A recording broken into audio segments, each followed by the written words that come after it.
It's outrageous as a conception, but it tracks through. The other big issue is conformity. We have built our education systems on the model of fast food. This is something Jamie Oliver talked about the other day. You know, there are two models of quality assurance in catering. One is fast food, where everything is standardized. The other are things like Zagat and Michelin restaurants, where everything is not standardized. They're customized to local circumstances. And we have sold ourselves into a fast food model of education. And it's impoverishing our spirits and our energies as much as fast food is depleting our physical bodies. But there's a reason. There's a reason. There's a reason for this. There's a reason education sucks, and it's the same reason that it will never, ever, ever be fixed. It's never going to get any better. Don't look for it. Be happy with what you got. Because the owners of this country don't want that. I'm talking about the real owners now. The real owners, the big wealthy business interests that control things and make all the important decisions. Forget the politicians. The politicians are put there to give you the idea that you have freedom of choice. You don't. You have no choice. You have owners. They own you. They own everything. They own all the important land. They own and control the corporations. They've long since bought and paid for the Senate, the Congress, the state houses, the city halls. They got the judges in their back pocket. And they own all the big media companies, so they control just about all of the news and information you get to hear. They got you by the balls. They spend billions of dollars every year lobbying to get what they want. Well, we know what they want. They want more for themselves and less for everybody else. But I'll tell you what they don't want. They don't want a population of citizens capable of critical thinking. They don't want well-informed, well-educated people capable of critical thinking. They're not interested in that. That doesn't help them. That's against their interest. That's right. They don't want people who are smart enough to sit around the kitchen table to figure out how badly they're getting fucked by a system that threw them overboard 30 fucking years ago. They don't want that. You know what they want? They want obedient workers. Obedient workers.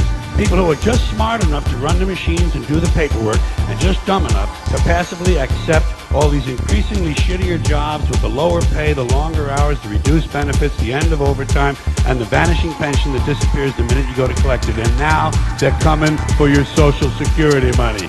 They want your fucking retirement money. They want it back so they can give it to their criminal friends on Wall Street. And you know something? They'll get it. They'll get it all from you sooner or later because they own this fucking place. It's a big club, and you ain't in it. You and I are not in the big club. By the way, it's the same big club they used to beat you over the head with all day long when they tell you what to believe. All day long, beating you over the head in their media, telling you what to believe, what to think, and what to buy. The table is tilted, folks. The game is rigged. And nobody seems to notice. Nobody seems to care.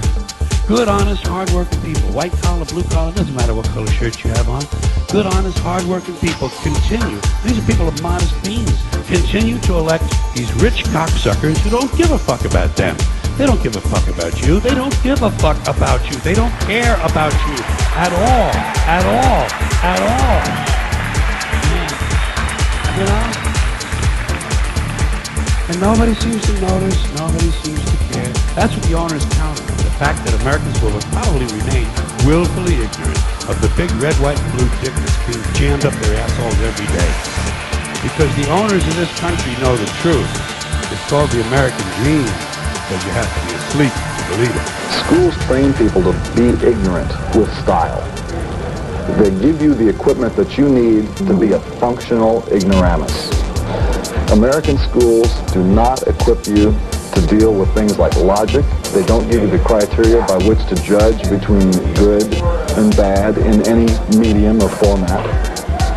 And they prepare you to be a usable victim for a military-industrial complex that needs manpower. As long as you're just smart enough to do a job and just dumb enough to swallow what they feed you, you're going to be all right. But if you go beyond that, you're going to have these grave doubts that give you stomach problems, headaches, make you want to go out and do something else. So I believe that schools mechanically and very specifically try and breed out any hint of creative thought in the kids that are coming up. So what's the alternative for the parents who would agree with you? Well, remember that the school isn't the only place that a child gets educated. If you realize that the schools are doing damage, and I believe this, I believe that schools do a lot of damage to kids, then you should do what you can at home to help give them something to counteract what's happening to them at school.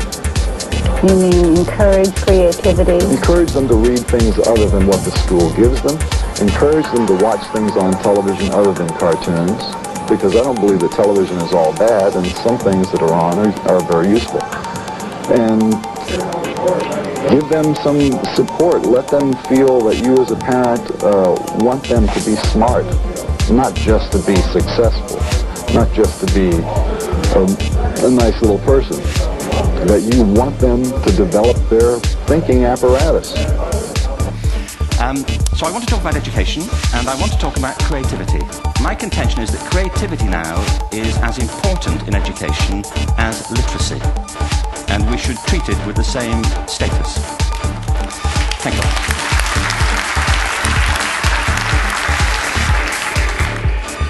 That was it. Thank you very much, David. So, 15 minutes left.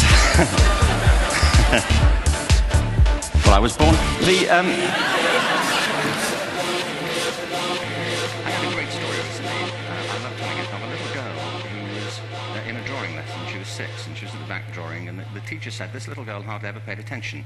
And in this drawing lesson, she did.